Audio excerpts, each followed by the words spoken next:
जय गुरु जी संगत जी गुरु जी के डिवाइन कॉल सत्संग प्लेटफॉर्म में आप सभी गुरु परिवार का हार्दिक स्वागत है। शुक्राना गुरु जी महाराज का कि उन्होंने मुझे ये सेवा दी कि मैं आप सभी गुरु परिवार के समीप गुरु जी के कल्याण महिमा अनुभव का वर्णन कर पा रही हूँ। अनंतम शुक्राना गुरु जी महाराज का। संगत जी, आज का जो सत्संग हम शेयर कर रहे हैं अमित अंकल का सत्संग है। और अमित अंकल का सत्संग शेयर करने से पहले हम गुरुजी से प्रार्थना करते हैं कि हे गुरुदेव, आज हम यहाँ आपके एक अनन्य भक्त अमित अंकल के जीवन में हुई आपकी असीम कृपा का गुणगान करने के लिए एकांतरित हुए हैं। हमारी वाणी में गुरुजी महाराज वास करें ताकि हम आपकी महिमा का सही वर्णन कर सके। कोई भी गलती हो गुरुजी तो क्षमा कीजिएगा। तो संगत जी, आज का बहुत ही प्यारा, बहुत ही ब्लेसिंगफुल सत्संग है। प्लीज आप सभी से हाथ जोड़ के विनती है कि सत्संग को अंत तक सुने, पूरा सुने, ध्यान से सुने और अंत तक सुने। इसके अलावा अगर आप भी अपने अनुभव और सत्संग साझा करना चाहते हैं तो हिंदी में साफ राइटिंग में आप अपना सत्संग लिखकर हमारी जीमेल आईडी पर सेंड कर सकते हैं। हमारी जीमेल आईडी का लिंक आपको डिस्क्रिप्शन बॉक्स में मिल जाएगा। सत्संग आपको पसंद आए तो आप इसे लाइक कीजिए, चैनल को सब्सक्राइब कीजिए, वीडियो को शेयर ज़रूर कर दीजिएगा और बेल आइकन दबाना बिल्कुल भी नहीं भूलिएगा। जब भी कोई लेटेस्ट सत्संग आएगा उसका नोटिफिकेशन आपके पास आएगा। तो चलिए संगत जी, चलते हैं गुरु जी महाराज के सत्संग की ओर। सत्संग शुरू करने से पहले करते हैं गुरु जी का मंत्र जाप। ओम नमः शिवाय, शिव जी सदा सहाय। ओम नमः शिवाय, गुरु जी सदा सहाय। जय गुरु जी संगत जी। संगत जी, सबसे पहले गुरु जी महाराज के चरणों में कोटि कोटि नमन। सारी संगत जी को जय गुरु जी। अनंतम अनंतम शुक्राना मेरे गुरु जी महाराज का बहुत बहुत शुक्राना करता हूँ। संगत जी, मेरे जीवन की यात्रा गुरु जी के साथ अनंत जन्मों से है, लेकिन इस जन्म जो वर्णन मैं गुरु जी का कर रहा हूँ उसमें कोई भी भूल चूक हो तो गुरु जी आप क्षमा कीजिएगा। सत्संग की शुरुआत गुरु जी के मंत्र जाप से करूँगा। ओम नमः शिवाय, शिव जी सदा सहाय। ओम नमः शिवाय, गुरु जी सदा सहाय। संगत जी, भक्तों के ऊपर परीक्षा की घड़ी तब आती है जब इंसान शारीरिक और मानसिक रूप से टूटा होता है। संगत जी, मेरे जीवन में भी मैं शारीरिक और मानसिक रूप से टूटा हुआ था। उस टाइम मेरे ऊपर बहुत बड़ी परीक्षा की या ये कह लीजिए संकट की घड़ी थी। संगत जी, मैं स्वभाव से बहुत ही कर्मठ और सेवा भावी था। मैंने हमेशा शुरू से ही दूसरों के भलाई और हित का ही भाव रखा है। कभी किसी की बुराई, कभी किसी की निंदा, कभी किसी के लिए कुछ गलत मेरे मन में भाव नहीं आए। मैंने अधिकतर जितना मेरे में सामर्थ्य हो सका मैंने उतनी दूसरों की मदद करने की कोशिश करी। लेकिन मेरे जीवन में एक बड़ी बाधा आई और संगत जी, मेरे दोनों हाथों में एक ऐसी भयानक एलर्जी हो गई जिसने मेरा जीना दुर्लभ कर दिया। कभी जिन हाथों से दान किया करता था, पुण्य किया करता था, आज उन्हीं हाथों की वजह से लाचार था, बेबस था। संगत जी, मेरे हाथों में इतना दुर्लभ भयानक एलर्जी का प्रकोप हुआ कि संगत जी, हाथों की खाल फटने लगी। भयंकर खुजली, जलन ऐसी थी कि मानो हाथों पर किसी ने तेजाब डाल दिया हो। मैं दिन रात रोता था, ना ही सो पाता था। संगत जी, शायद ये मेरे कर्म थे जो मेरे हाथों में हुए। हाथों की एलर्जी की वजह से संगत जी, मैं खाना नहीं खा पाता था। यहाँ तक कि सब चीज मेरी दुर्लभ हो गई थी। संगत जी, मैंने शहर के सबसे बड़े स्किन स्पेशलिस्ट को दिखाया, महंगे से महंगी दवाइयाँ खाई, सालों तक स्टेरॉइड और महंगी दवाइयाँ ली। जब तक दवाइयों का असर रहता, थोड़ा आराम लगता, पर जैसे ही दवाइयाँ बंद होती, एलर्जी दुगनी ताकत से वापस हो जाती। संगत जी, आराम तो दूर की बात, संगत जी, कुछ फ़र्क ही नहीं लग रहा था। संगत जी, हालत मेरी ये हो गई थी कि मैं अपने हाथों से खाना तक नहीं खा पाता था और डॉक्टर्स भी कह चुके थे कि ये क्रोनिक समस्या है और शायद जीवन भर ऐसे ही रहे। मेरे संगत जी प्राण निकल रहे थे इसकी वजह से, क्योंकि संगत जी दर्द, जलन, खुजली और ऐसे हाथ हो चुके थे संगत जी, देख के घिन आती थी। अपने ही हाथों को देखने में संगत जी मुझे बड़ा बड़ा दर्द महसूस होता था। और संगत जी, वही कुछ मेरे साथ हुआ। जब इंसान के सब रास्ते बंद हो जाते हैं ना, तब गुरु का द्वार खुलता है। मैं तो संगत जी हार मानकर खुद को इन हालातों से, इनसे समझौता कर बैठा था कि यही मेरे जीवन का हिस्सा है, इन्हीं के साथ रहना पड़ेगा। संगत जी, कोई दान करने के लिए अब मुझे 10 दफ़े सोचना होता था कि मैं कैसे किसी को अपने हाथों से दान कर पाऊंगा, कैसे किसी को मैं भूखे को भोजन बनाकर दे पाऊंगा। कुछ भी नहीं कर पा रहा था संगत जी। मेरे लिए ये सबसे कठिन दौर था और कठिन पल था। मेरे को कुछ समझ नहीं आ रहा था कि संगत जी मैं क्या करूं, क्या नहीं करूं।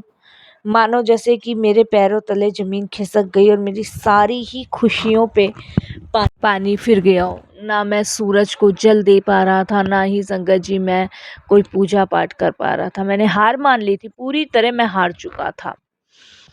तब संगत जी, मैंने ये ठान लिया था कि भगवान, जिस हाल में तू मुझे रखना चाहता है ना, मैं उसी हाल में रहूँगा। अब मैं तुझसे शिकायतें नहीं करूँगा। पहले मैं बहुत शिकायतें करता था, लेकिन अब मैंने सोच लिया था कि अब मैं शिकायतें नहीं करूँगा और मैंने ईश्वर से शिकायतें करनी बंद कर दी।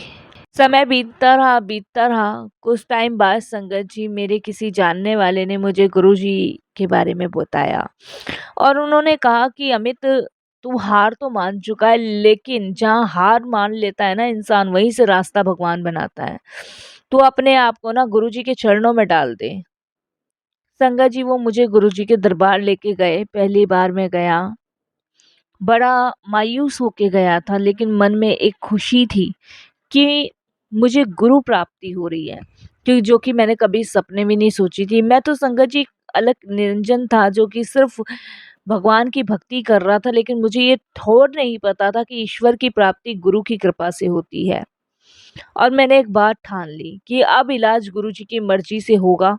अब मैं कहीं कुछ नहीं कराऊंगा। मैंने दवाइयाँ बंद करी, डॉक्टर के पास जाना बंद किया, सब कुछ कोशिश जो थी मैंने सब कुछ बंद कर दी और सब कुछ गुरुजी के ऊपर छोड़े आया। उस दरबार में कह आया कि अब इलाज आपकी मर्जी से होगा और संभव होगा तो ठीक है, नहीं तो कोई ज़रूरत नहीं है, मैं इसी हाल में रहूँगा।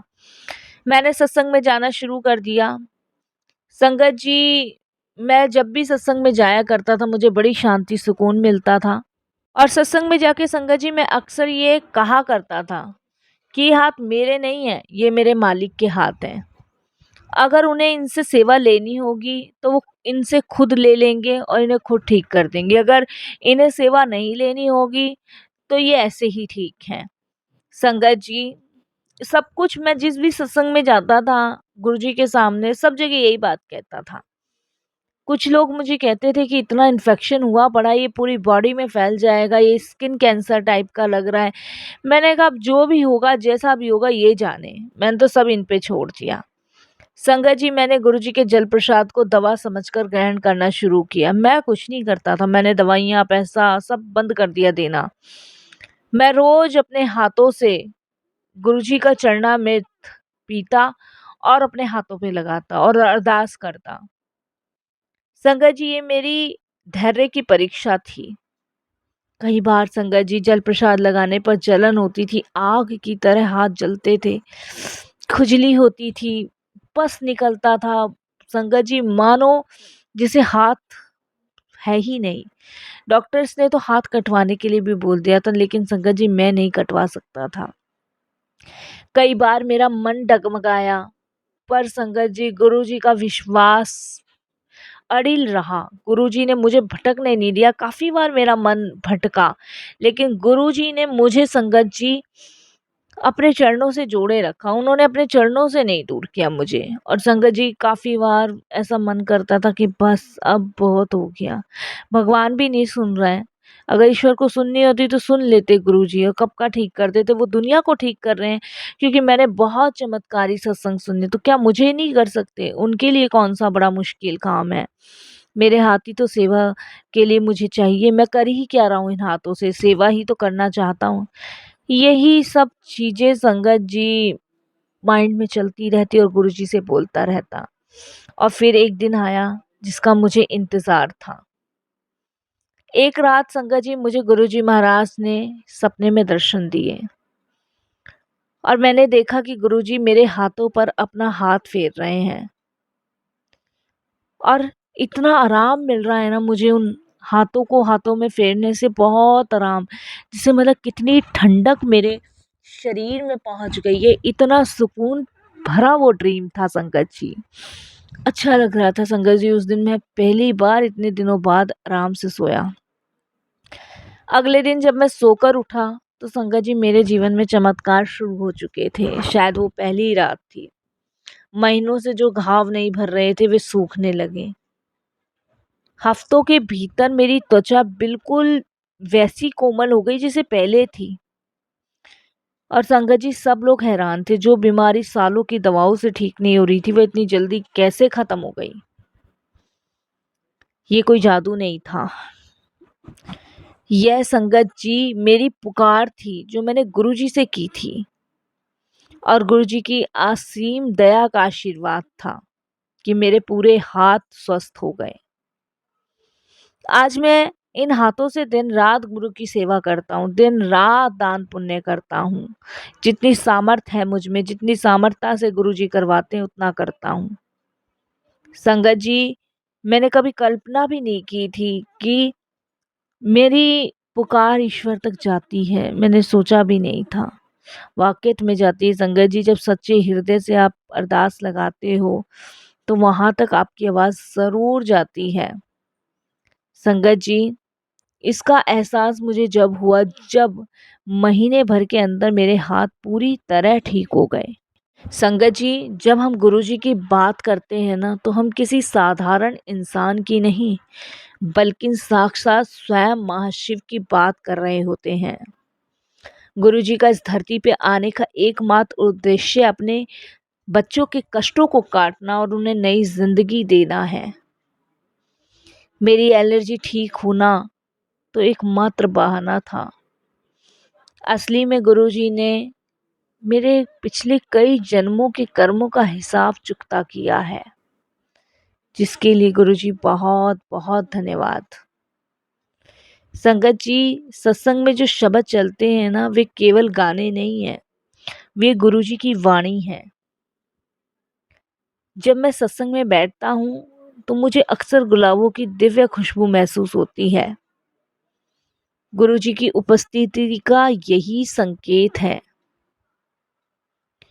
गुरुजी कहते हैं कल्याण कर देता, और इनके 3 शब्दों में ही इतनी शक्ति है कि कैंसर जैसी बीमारियां भी जड़ से खत्म हो जाती हैं।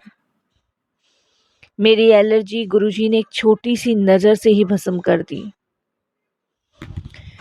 जिसके लिए मैं बहुत बहुत उनका धन्यवाद करता हूँ। और यही कहता हूँ कि गुरुजी सच में आपकी कृपा अनंत है। संगत जी गुरुजी की सबसे बड़ी विशेषता ये है कि उन्हें कुछ बताने की ज़रूरत नहीं पड़ती। वे अंतर्यामी हैं। मैंने कभी गुरुजी से नहीं कहा कि गुरुजी मेरे हाथों को ठीक कर दो। मैंने हमेशा ये कहा कि जैसे आप रखना चाहते हो ना, वैसे रखो। मेरे साथ के कुछ लोग हमेशा गुरुजी के स्वरूप के सामने बैठ जाते और गुरुजी से कुछ ना कुछ मांगते, पर गुरुजी कहते थे तू मांगना, तू बस आके बैठ, मुझे पता है तुझे क्या देना है। जब हम मांगना छोड़ देते हैं ना और सब कुछ उन पर छोड़ देते हैं, तब संगत जी वो हमारी झोलियां भर देते हैं। यकीन मानिए, वो हमारी इतनी झोलियां भर देते हैं कि हमारी कल्पना से भी परे होता है। संगत जी, मेरा ये सत्संग शेयर करना बहुत ज़रूरी था। क्यों? क्योंकि संगत जी कि हम अक्सर सुनते हैं कि गुरुजी अपने संगतों के कर्मों को काटते हैं। मेरी एलर्जी ठीक होना केवल एक शारीरिक उपचार नहीं, बल्कि गुरुजी के द्वारा दिया हुआ आशीर्वाद है, जिन्होंने मेरे कष्टों को काट कर मुझे नया जीवन दिया। संगत जी, कल्याणकर्ता कहने से गुरुजी हमें इतना आशीर्वाद दे देते हैं कि वो हमारी ऊपर आई मुसीबत, बीमारी को टिकने ही नहीं देते। अक्सर संगत जी हमारी बड़ी बीमारियां बहुत छोटे कष्ट में काट देते हैं। ये गुरुजी की कृपा है, ये गुरुजी की ब्लेसिंग्स है। गुरुजी के दरबार में दवाइयां नहीं बल्कि प्रसाद काम करता है। जिस श्रद्धा से मैंने जल प्रसाद पिया, उसे दवाई समझ के हाथों पे लगाया। गुरुजी के लंगर में वह शक्ति है जो कैंसर जैसी बीमारियों को जड़ से खत्म कर देती है। उनके चाय प्रसाद केवल चाय ही नहीं बल्कि अमृत है जो आत्मा शरीर दोनों की शुद्धि करता है। संगत जी, ये सब मैंने अपने जीवन में फॉलो किया। गुरुजी की सबसे बड़ी विशेषता यही है संगत जी कि उनसे मांगो मत, उन्हें मानो, जब ही आपका उद्धार होगा। संगत जी, गुरुजी महाराज हमें तनाव मुक्त करते हैं। यह इस बात का प्रमाण है कि गुरुजी आज भी हमारे बीच मौजूद हैं और अपनी संगतों की रक्षा कर रहे हैं। मैंने बहुत बार गुरुजी की दिव्य खुशबू का अनुभव किया है। संगत जी, जब मेरी ये बीमारी ठीक नहीं हो रही थी ना, तो मैं बहुत दुखी परेशान हो चुका था, क्योंकि गुरुजी हमारे साक्षात शिव के अवतार हैं। वे केवल देह नहीं बल्कि ब्रह्मांड की वो दिव्य ऊर्जा है जो हमारे कष्टों को इस धरती से सदा के लिए खत्म करने आए हैं।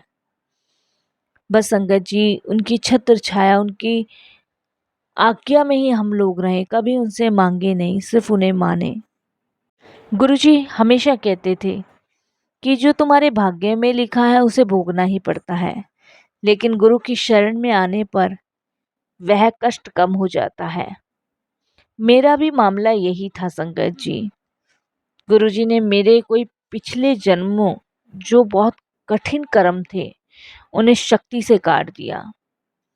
मुझे गुरुजी ने एक मैसेज भी भेजा कि मैंने तेरा 90% कष्ट खुद पर ले लिया है, तुझे बस 10% भोगना है। संगत जी, 10% कष्ट भी एक कांटे की चुभन में बदल जाता है। ये गुरुजी की कृपा है। गुरुजी के मार्ग पे चलने का सबसे बड़ा मंत्र है शुक्राना। गुरुजी सिखाते हैं कि हर हाल में मालिक का धन्यवाद करो। जब मेरे हाथ में दर्द था ना, तब भी संगत जी मैंने शिकायत नहीं करी, सिर्फ शुक्राना करा। गुरुजी कहते हैं जितना तुम शुक्राना करोगे उतनी तुम्हारी ब्लेसिंग्स और बढ़ेगी। रोने से कष्ट बढ़ता है, लेकिन शुक्राना करने से गुरु कृपा के द्वार खुलते हैं। गुरुजी का स्वरूप इतना अलौकिक है कि वे शरीर से हमारे बीच में आकर भी हर पल मौजूद हैं। संगत जी, जब कोई संगत सच्चे दिल से उन्हें याद करती है ना, तो अचानक ताजे गुलाबों की खुशबू आने लगती है। ये मैंने बहुत बार महसूस किया है। ये खुशबू इस बात का संकेत है कि गुरुजी आपकी अरदास सुन रहे हैं और वे हमारे कष्ट दूर कर रहे हैं और वो हमारे पास आ चुके हैं। मैंने संगत जी इस बीमारी के दौरान कई बार गुरुजी की दिव्य सुगंध का अनुभव किया है और इससे मुझे मानसिक शांति भी मिली है। गुरुजी कभी नहीं चाहते थे कि उनके और संगत के बीच में कोई बिचौलिया हो। वे हमेशा कहते थे मुझसे डायरेक्ट कनेक्शन जोड़ो। उन्हें किसी दिखावे, चढ़ावे या पाखंड की जरूरत नहीं थी। बस अपने कमरे में बैठकर गुरुजी के स्वरूप के सामने अपनी पीड़ा रख दो। मैं भी वही करता था संगत जी। मैं अक्सर गुरुजी से बातें किया करता था, अपने मन की बात सुनाता था, गुरुजी सुनते थे। सच्चे दिल से संगत जी मैंने उन्हें अपनी पुकार सुनाई है और वो कभी अनसुना नहीं करते। संगत जी, गुरुजी के दरबार में मिलने वाला लंगर, चाय, प्रसाद हम सभी जानते कितना डिवाइन मेडिसिन है। इसीलिए उसे पूरा ग्रहण करो, कभी मत छोड़ो। जब गुरुजी किसी संगत को देख लेते थे या कह देते थे कल्याण की, तो समझ लो उसका काम हो गया। उनके शब्द पत्थर की लकीर हैं। गुरुजी केवल शरीर को नहीं बल्कि आत्मा को भी ठीक करते हैं और हमें अच्छा इंसान बनाना सिखाते हैं। सबकी सेवा करना, किसी की बुराई ना करना और हर जीव में ईश्वर को देखना। संगत जी, आज बस मैं कुछ ही पंक्तियां गुरुजी के लिए कहना चाहूँगा, सच्चे दिल से, सच्चे हृदय से। हाथ पकड़ ले मेरे गुरुजी, मैं भीड़ में खो ना जाऊं। हाथ पकड़ लो मेरे गुरुजी, मैं भीड़ में खो ना जाऊं। तेरा ही बस सहारा है, कहीं दर दर की ठोकरें ना खाऊं। मेरी काया पलटी वैसे ही सबकी बिगड़ी बनाना मेरे गुरुजी, यही आपसे अरदास है, यही आपसे विनती है। भूल चूक हो गुरुजी क्षमा कीजिएगा। ओम नमः शिवाय, शिव जी सदा सहाय। ओम नमः शिवाय, गुरुजी सदा सहाय।